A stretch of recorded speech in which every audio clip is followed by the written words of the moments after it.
وَعَلَّمَ آدَمَ الْأَسْمَاءَ كُلَّهَا، اور اللہ نے سکھا دیے آدم کو تمام کے تمام نام۔ اب اس میں بھی ایک رائے تو یہ ہے، بلکہ اس میں تقریباً اجماع ہے مفسرین کا، کہ اس سے مراد ہے تمام اشیاء کے نام، اور تمام اشیاء کے نام سے مراد ہے ان کی حقیقت کا علم۔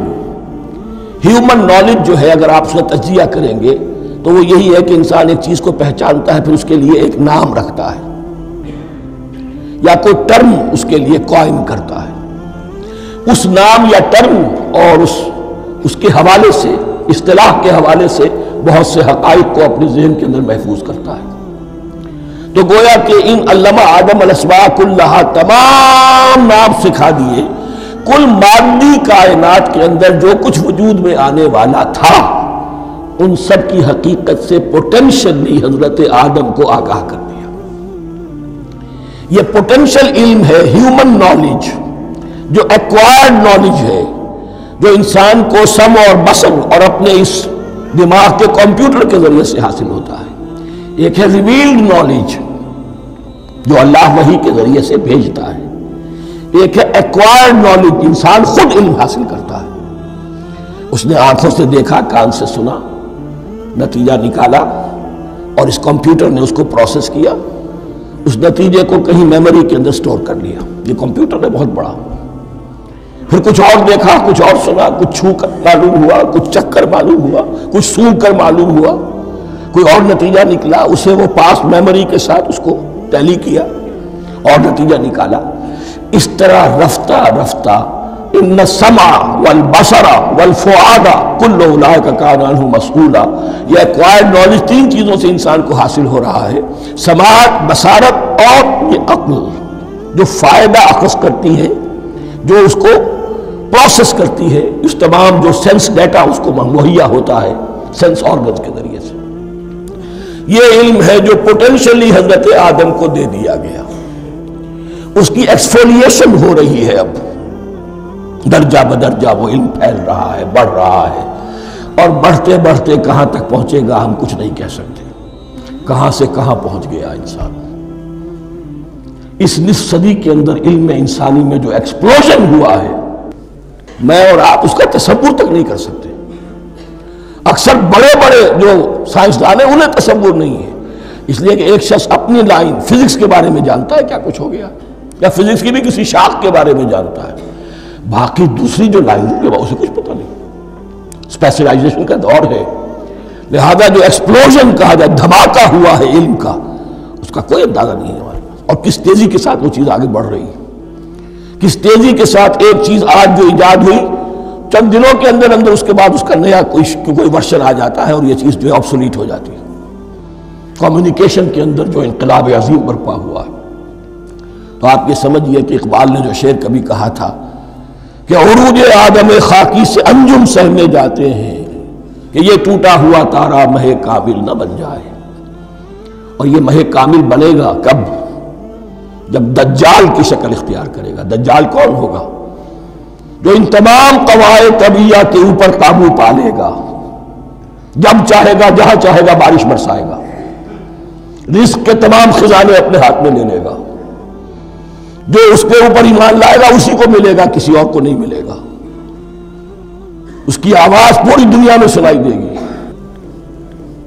وہ چند دنوں کے اندر پوری دنیا کا چکر لگا لے گا۔ یہ ساری چیزیں جو حدیث میں دجال کے بارے میں آئی ہیں، وہ اسی علم آدم، ایکوائرڈ نالج کے اس حد کو پہنچ جانا کہ وہ ٹوٹل مسٹریز نیچر کی جو ہے وہ اس پر منکشف ہو جائے، اور ان قواعد طبیعہ کو وہ ہارنس کر لے، قابو میں لے آئے اور انہیں استعمال کرے۔ کبھی جب ہمارے کسی بہت 200 300 کوئی پیڑھی میں کوئی ہمارے جد امجد ہوں گے جنہوں نے کوئی چٹان دیکھی کہ گری، پتھر پر پتھر ٹکرایا تو آگ اس میں سے شعلہ نکلا، اس کا یہ مشاہدہ کافی ہو گیا آگ پیدا کرنے کے لیے۔ پتھروں کو ٹکراؤ، آگ پیدا کر لو۔ یہ اس دور کی سب سے بڑی ایجاد تھی، آگ، انرجی۔ اب وہ انرجی کہاں سے کہاں پہنچی، وہ آگ نے بھاپ کی شکل اختیار کی، پھر ہم نے بجلی ایجاد کی، اور کب کیا ہے ایٹمک انرجی ہے، اور نہ معلوم کیا کیا ہے، واللہ اعلم۔ ان تمام چیزوں کا تعلق ہے خلافت عرضی کے ساتھ. لہذا فرشتوں کو جو بتایا گیا وہ یہ ہے کہ آدم کو علم بھی دیا جا رہا ہے، صرف اختیار ہی نہیں دیا جا رہا، علم دیا جا رہا ہے. وَعَلَّمَ آدَمَ الْأَسْمَاءَ كُلَّهَا ثُمَّ عَرَضَهُمْ عَلَى الْمَلَائِكَةِ، پھر ان تمام اشیاء کو پیش کیا فرشتوں کے سامنے. فَقَالَ أَنبِئُونِي بِأَسْمَاءِ هَؤُلَاءِ، اور فرمایا کہ مجھے بتاؤ ان چیزوں کے نام، ان کنتم صادقین، اگر تم سچے ہو. قالوا سبحانک لا علم لنا الا ما علمتنا، انہوں نے کہا پروردگار تو پاک ہے ہر نقص سے، ہر عیب سے، ہر ضعف سے، ہر احتیاج سے، مبرہ ہے، منزہ ہے، اعلیٰ ہے، ارفع ہے. لا علم لنا الا ما علمتنا، ہمیں کوئی علم حاصل نہیں سوائے اس کو جو تو نے ہمیں سکھا دیا ہے. اس کی تعبیر یہی بہتر معلوم ہوتی ہے کہ ملائکہ کی حیثیت در حقیقت اس کائناتی جو حکومت ہے اللہ کی، آفاقی حکومت،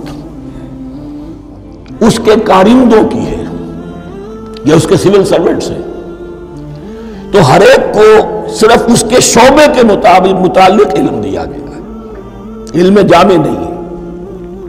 تمام چیزوں کا علم یہ معلوم کرنے کی استعداد ان کے پاس نہیں ہے. کوئی فرشتہ فرض کیجئے بارش کے اوپر مامور ہے، کوئی پہاڑوں پر مامور ہے، جس کا ذکر سیرت میں آتا ہے کہ جب طائف میں حضور پر پتھراؤ ہوا ہے تو اس کے بعد ایک فرشتہ حاضر ہوا ہے کہ میں ملک الجبال ہوں، اللہ نے مجھے پہاڑوں پر مامور کیا ہوا ہے.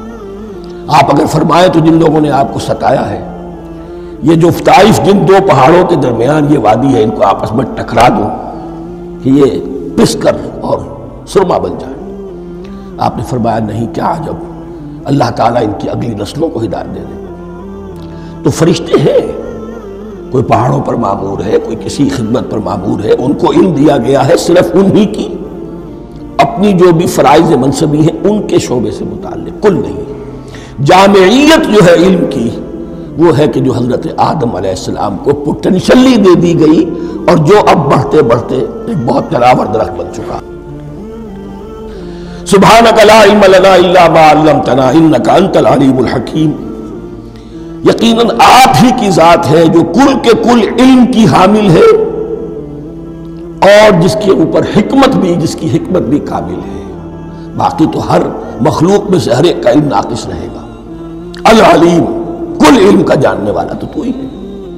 الحکیم، کل حکمت وہ تو تیرے ہی پاس ہے.